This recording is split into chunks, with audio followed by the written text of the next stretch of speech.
Hello everybody, it's PCOcast and I'm back with more Everlasting Summer. And we are going to activate the DLC that comes pre-packaged with this game, which is a little odd. I mean, I guess it came out after the main game, but in the version I have, the latest one that you can download from Steam, it is already pre-packaged. You just have to go to Settings, scroll down to Mods and User Scenarios. Now, apparently lots of users have made mods for this. From what I looked at in the workshop on Steam, the vast majority of them are in Russian. So that's great for anybody who can speak Russian, but not so great for me.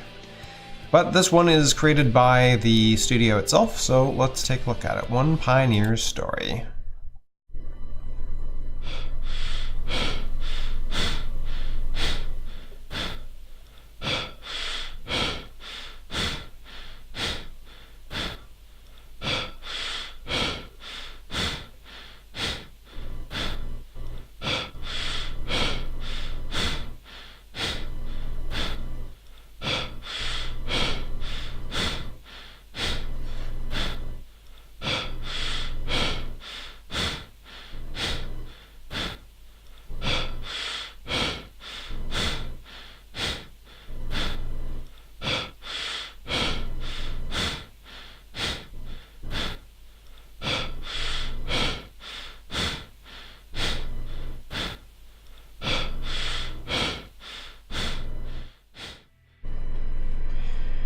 This is either the workout version or the horror version. My world is empty as I am. I destroyed myself to become a whole world, a world of emptiness that destroyed me. I believed I had someone's fate in my hands, the power to end the lives of others. But I was only wandering in the darkness, vainly hiding from any new beam of light, every one of which was only spawning empty shadows. Every shadow was my faceless reflection, a cloud of absolute darkness with a single goal, to consume me. I was hiding from them, merging with them. They were becoming me and I was becoming them, and finally it didn't matter which one of us is on that side of the mirror. Although, in this case, it's not just a cliched phrase or the reflection of a crude loser. It's a fact. Even though this wasn't the case before, even though before the worlds where many in my life could be called life, because it all ended in a single moment. First was this damned bus, again, everywhere, and a crowd of those joyfully whooping pioneers around, same as me. And then again and again, like a vivid kaleidoscope of faces, events, emotions, and feelings. But who the hell cares anymore? You know, if a man has died, he will regret what he didn't have time for, what he didn't do, what he didn't say, rather than exactly how his life journey ended. But am I in one of those places where the souls go after death? And everyone could have been different. Everything could have been different too. It doesn't matter that the end is always one and the same if the road to it can vary. It depends on my choice. It did before, so when did everything change? The different versions of events, the lines of life, the people's fates seem to intertwine several times over, resulting in something like a rope of doom which you can only hang yourself on. So when did it all change? Surely not in a single day, a single hour, but certainly so fast I didn't even have time to notice. It all happened when I met that damn librarian. The rays of the summer sun shined into my eyes. A summer one. Well, who would have thought? What a surprise. But it was winter yesterday. Or was it yesterday? I know there's a pack of cigarettes and a matchbox tucked away in the driver's glove box.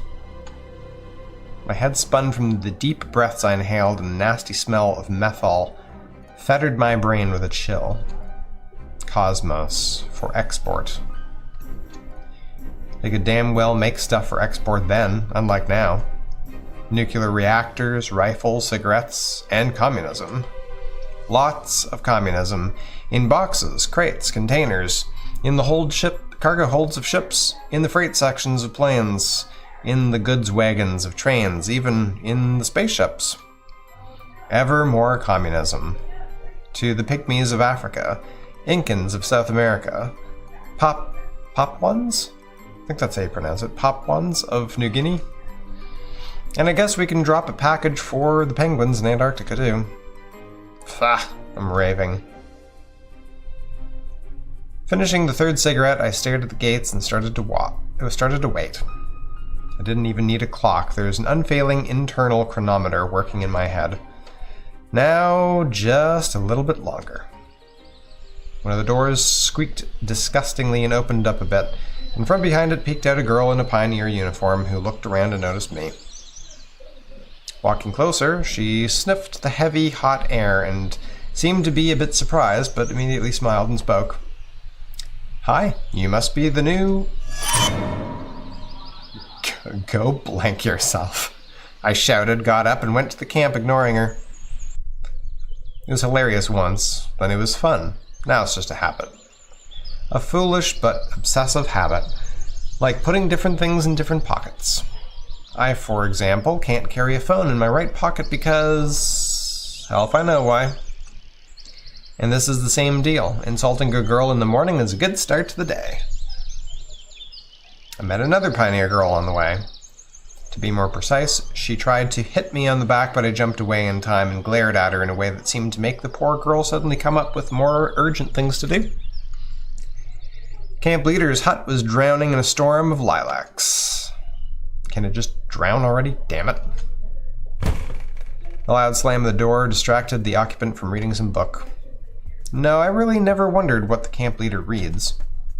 Without undressing, I hopped onto bed and threw my feet in their winter boots up on the backboard. What do you think you're doing?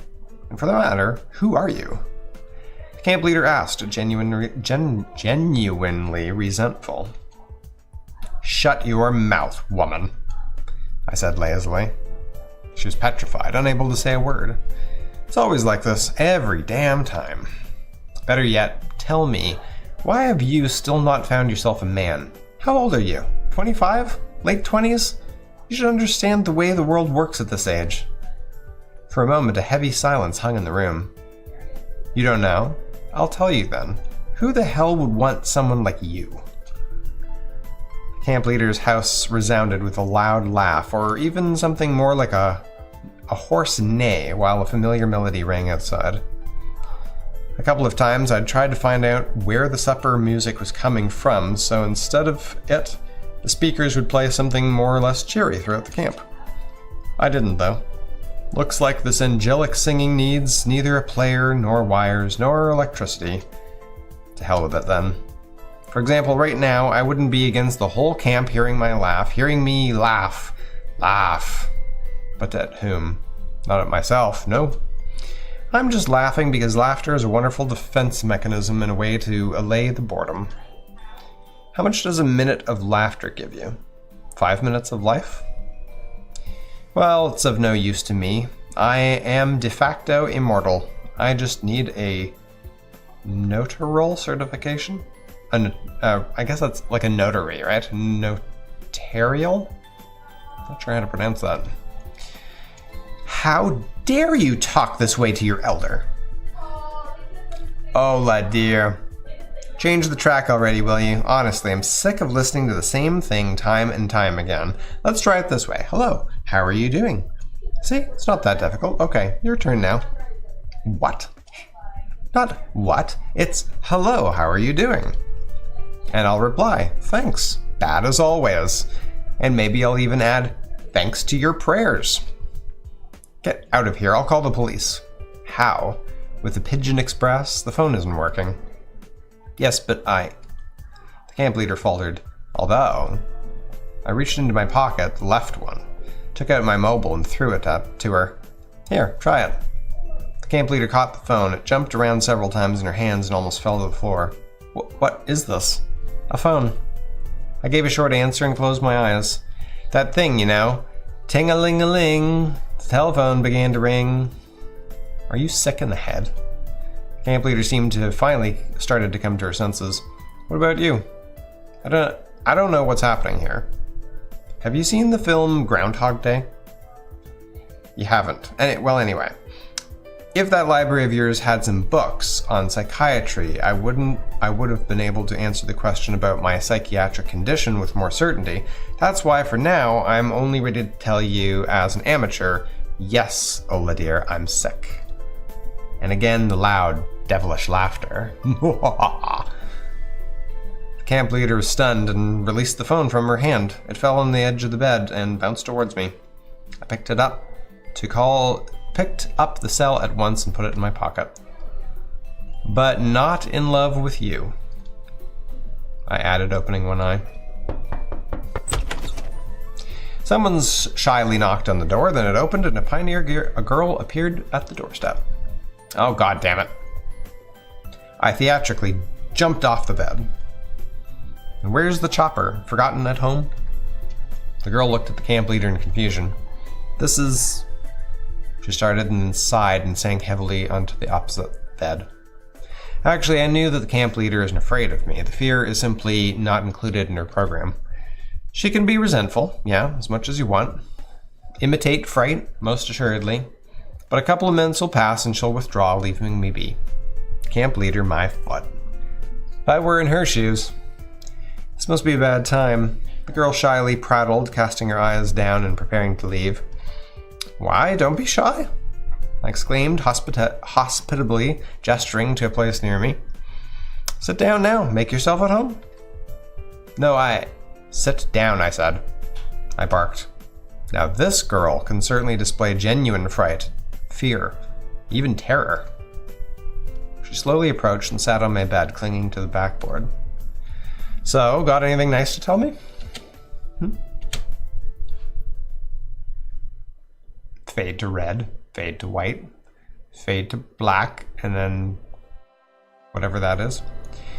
I, the same as any other kid, was taught by my parents since childhood that I shouldn't open the door to strangers. And also that I would be better off not going who knows where when called by who knows who. But that was in childhood. And now literally everything depends on whether or not I trust a stranger. Seems like a whole life has gone by already and I had time to get old, mentally, if not physically.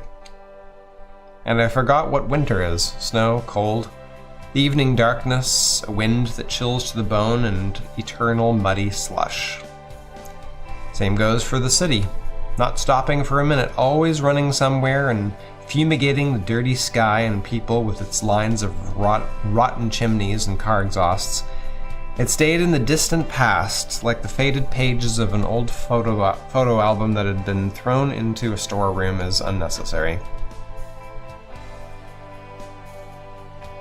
Well, this route so far is very different. Hey! The voice of the girl sitting nearby distracted me from these thoughts. You hung up again? Still thinking about that? But what? She meant no offense, and I asked again just for the sake of it. I already knew the answer. You know. We were sitting on the library's roof, our legs dangling over the edge. Xenia leaned back a bit, her hair beautifully fluttering in the wind. The bright sun was shining into our eyes, making us squint, but it wasn't blinding, more like velvety warm, and seemed to envelop your whole body in the pleasant heat of a sunny day. No. I mean, I don't know. I guess. Lately, I can't always say what I'm thinking about, just a mush of thoughts in my head. I fell silent for a moment and looked at Xenia. She looked like she was uninterested, not only in our conversation, but in everything happening around her in general. As if this girl was okay with everything, the summer, the sun, the pleasant wind, our youth. As if this was enough for her to be happy and the rest are just foolish trivialities. In short, you get what I'm saying. Why do you even ask? Because a human is a social creature, it's supposed to communicate with others like it. She grinned almost unnoticeably. Yeah, right, look who's talking. Wait here. I'll go get the award for the most communicative Pioneer of the Year, 1980, whatever. What about me? I, unlike some people, have quite specific responsibilities in this camp. I'm a respected member of our collective, irreplaceable even, in a sense, in contrast to you. Zenya's eyes sparkled as she grinned mockingly. Responsibilities, yeah, sure. I covered my eyes with my palm and leaned back. Seriously, can you hear yourself? Responsibilities? Collective? Hey. Zenya said sternly and poked my belly. Oh. I moaned, mostly theatrically, and cast a wrathful glance in her direction. What if I fell down? Hurt myself? That would be highly regrettable. There isn't even a place to get life insurance here. Yeah, and there would be no one to pay the reimbursement to afterwards. Well, no one is... I rubbed the back of my head, smiled dumbly, and said, What about you? Me? Zenya thought for a second. Well, maybe. Though I don't think the canteen accepts dollars, euro, credit cards, or at the very least Russian rubles. And there's probably no currency exchange here either. And even if there was, who knows how the exchange rate is doing. I don't want to suffer from the inflation, you know. Demand they pay you in gold. Gold, my ass. She threw herself on me, trying to either tickle me, squeeze me, beat me down, or all of the above.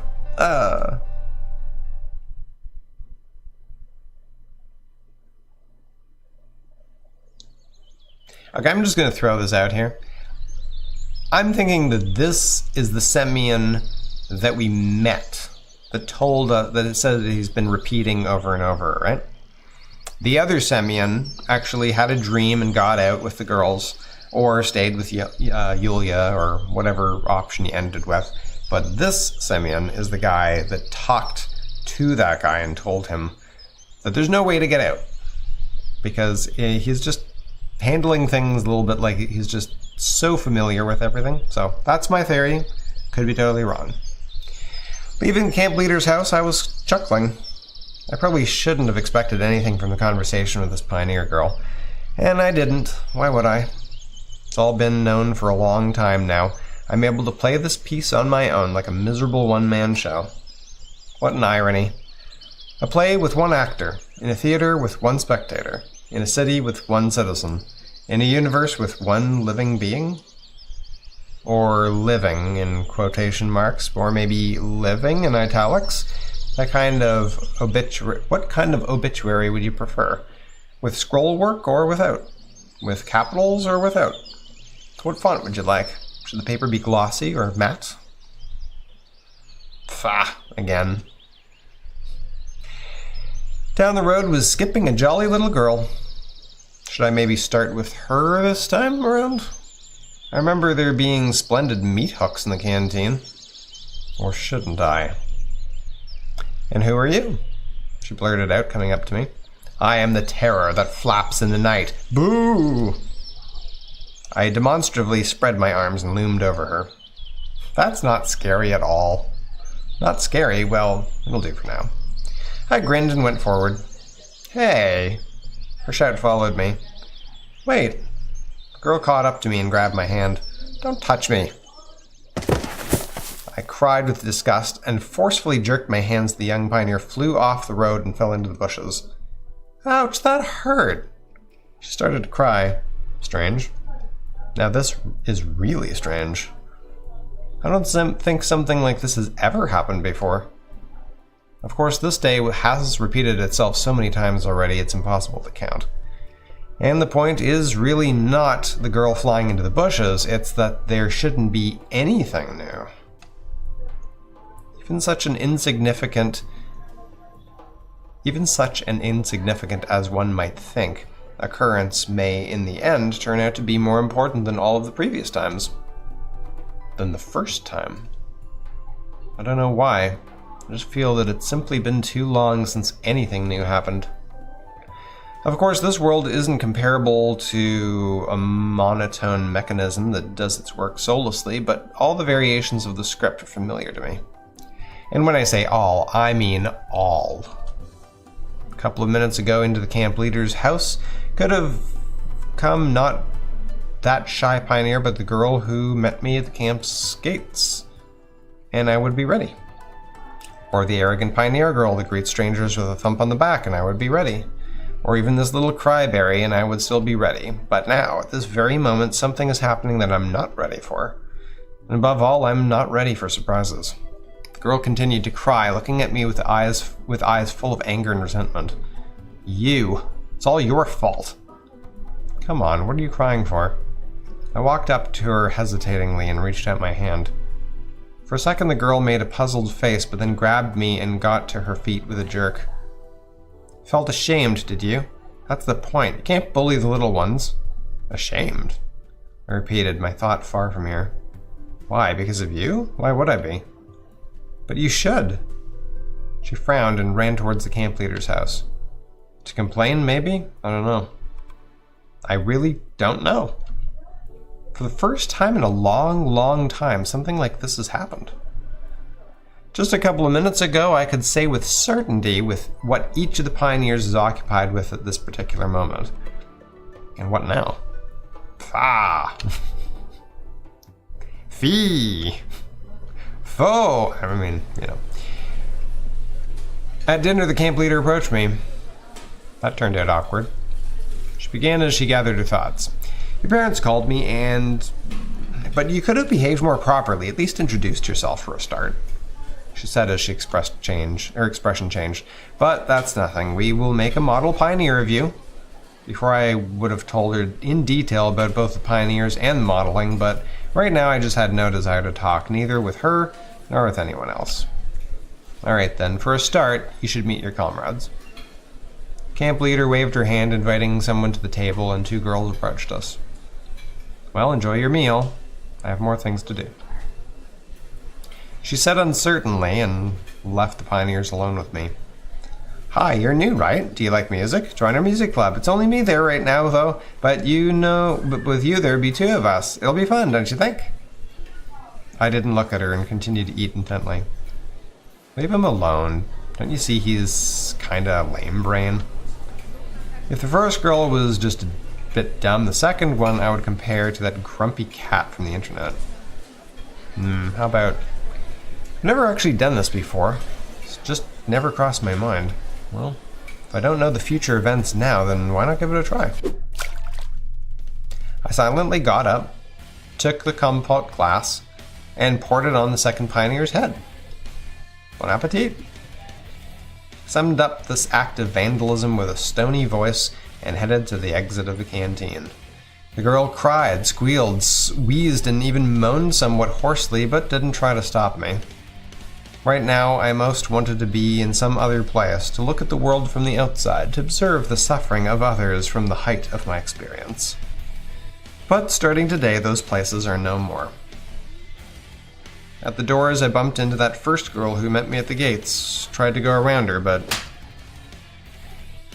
receiving a biting slap in the face. The sound immediately rang through the canteen, its echo bouncing off the ceiling. In the space of a moment, complete silence fell. In less than a second, my hand clenched into a fist, nails digging into the palm, the skin on my knuckles stretching almost to the point of rupturing. I was gonna knock this blank out. Maybe I was late by a fraction of a second. Between us, as if out of the ground, sprang the little pioneer that I threw into the bushes, who spread her hands sideways, protecting her friend with her small body. And that was the end of that. I unclenched my fist, my willpower gone, lowered my head, squeezed past them, and left the canteen. Did they really turn out to be stronger than me? Why did something like this even happen? Before I would have... Why even would? Nothing stopped me so many times. Hitting a girl was nothing. I've done worse things. Looks like this world has changed without informing me. Interesting. The rings of cigarette smoke were slowly drifting towards Jenda. The pack was almost empty already, and there is nowhere else to get smokes here. I'll have to wait another week. Obviously, I could go to the Autistic Brothers, take the bottle of vodka and get drunk, but what would that change? Decisions so complicated now and so simple then. Ah. Did I start to think like that damn loser already? No, never. Got any more? Yet another Pioneer girl took a seat near me. What? I asked uncomprehendingly. She pointed at the cigarette. Smoking is bad for your health. Look who's talking. She grinned. Mine's made of rubber. Want to try it? No need, I'll take it on trust. I handed a cigarette to her and gave her a light. You did something cool today. Well, she said after the coughing stopped. And the camp leader in her hut. I heard. And at supper? At least I'm not the camp's biggest disgrace now. I looked at her carefully. Pioneer was smoking the cigarette casually and smiling so complacently as if the whole world had already acknowledged her rightness. And you. I see you're only thinking of yourself. What are you talking about? No. Her expression changed. She even panicked a little and choked on the smoke. But you're right. You were never the worst one here. I'm not so sure about myself, though. You're talking so, well, coolly. Now, praise from her was certainly all I needed. Or maybe... Listen, I started smiling one of my studied smiles. While we're at it, do you want to meet me for a drink, so to say? You got any? Pioneer's eyes flashed.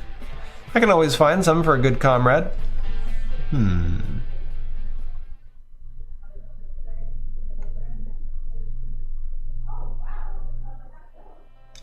Although it all started like in a bad novel that's printed by chapter in a gutter newspaper, it turned out completely different. The memories blended together into a continuous haze of an orange-red tone, like a yellow brick road leading to the Emerald City. Though Dorothy grew up a bit and earns a living by prostitution, because instead of studying diligently, she was all caught up in dreams of a magical land. The Cowardly Lion got hooked on meth and was shot in a firefight with the police. Now the Tin Man had a pretty good life. He's become a hitman. And Scarecrow didn't even change at all. He got himself a stable, low-paying job in an office with convenient working hours from 9 to 6, and an absence of career opportunities. There probably wasn't any magical city ahead in the first place. An endless road with no destination or meaning. You know, at that time, he really was talking about something like this. Tried to warn me, at least. I wasn't listening, and as a result ended up as the only one to get stuck in this damn Mobius strip.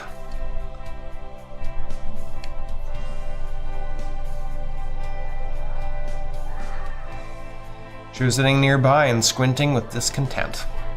Hey, hello, Earth is calling. Okay, what's wrong?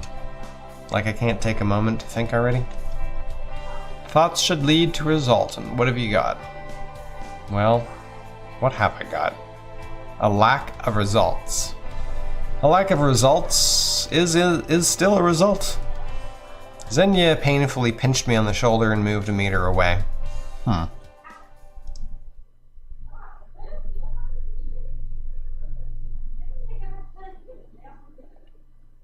And then she appeared.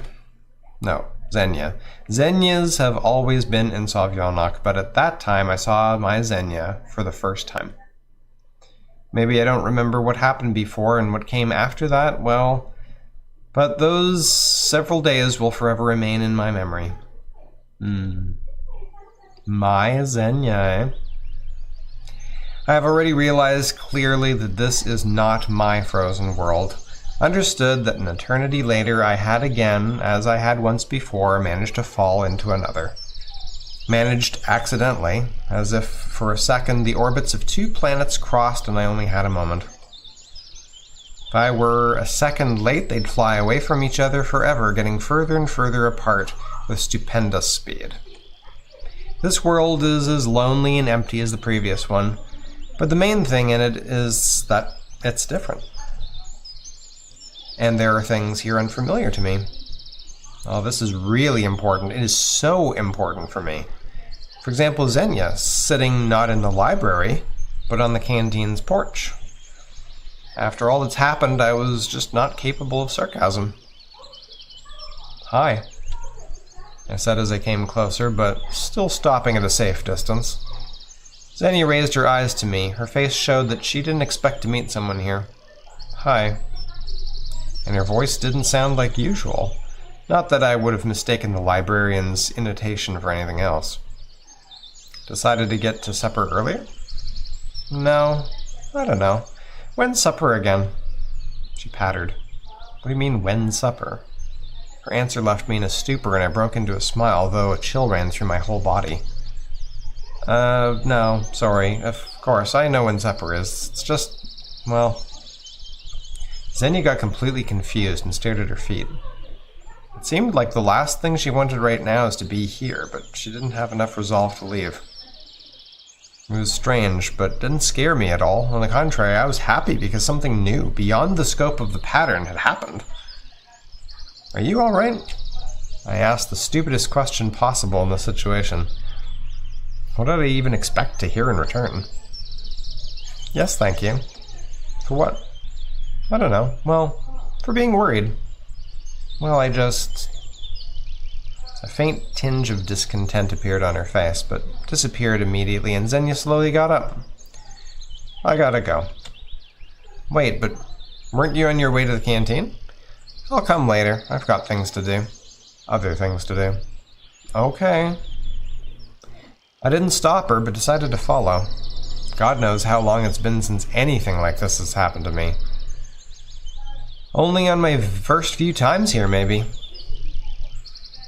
Xenia came to the square and quickly went in the direction of the library. She never turned around on the way, so I didn't even have to hide much. When the door shut behind her, I froze in hesitation.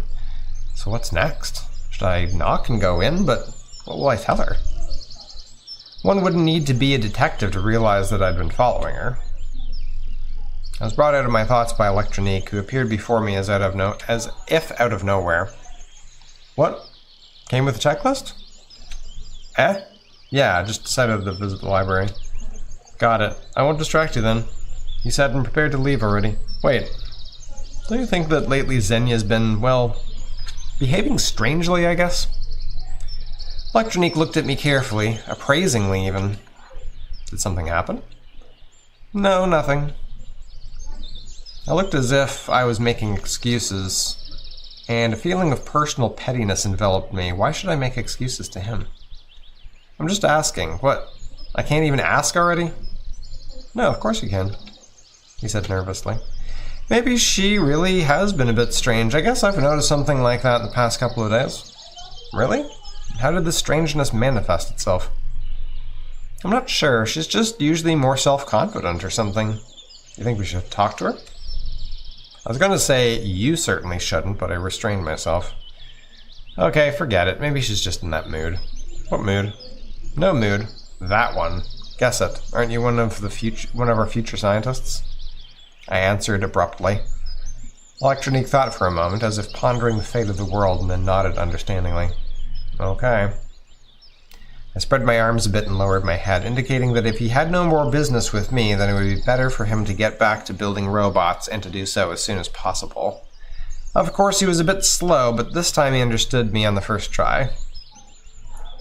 When Electronique left, I sat, my back pressed against the tree near the library, in such a way so I couldn't be seen from the windows, and started to think. To be more specific, I tried to think, because there were catastrophically not enough facts for a comprehensive analysis of the situation. When the wallpaper in your room changes from white to black, you can get surprised, scared, assume that they've been recolored without your knowing, get angry at the one who did it. But those are all emotions.